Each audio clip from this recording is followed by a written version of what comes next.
And with Governor Ivey's announcement on the horizon, local leaders are wondering about when they're going to reopen their economies and are doing what they can to prepare. Our Charity Chambers has the latest.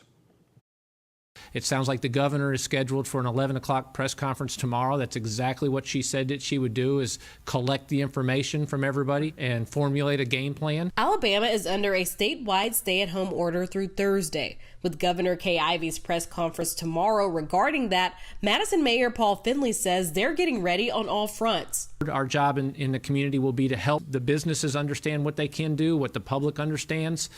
In many instances, you simply have to go and let folks know this is the case. In a couple of instances, you actually have to police it. Reopening the economy means more people will be allowed to return to work. CEO of Huntsville Hospital, David Spiller, says they sent in some recommendations to Governor Ivey on how employers should move forward during this time. We made our recommendations to the governor. We had recommended that employers do temperature checks. They make sure that they communicate with their employees. They need to be doing temperature checks regularly, and they need to mask their employees. Mayor Finley says as more businesses start reopening, it's critical we're all doing our part to keep each other safe. If you're sick, we need to continue to stay home.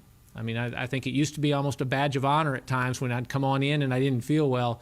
That is just absolutely not acceptable any longer, and I don't think it will be for a long time in the future. Mayor Finley says though safety is their #1 priority, getting things back to normal is also crucial for our community. It's critical in so many different reasons and so many different aspects, from small businesses to big businesses to folks who haven't been able to be at work and need paychecks. So as we look to do that, the goal will continue to be to follow the things that we've talked about and stay focused. Putting the Valley first, I'm Charity Chambers for WZDX News.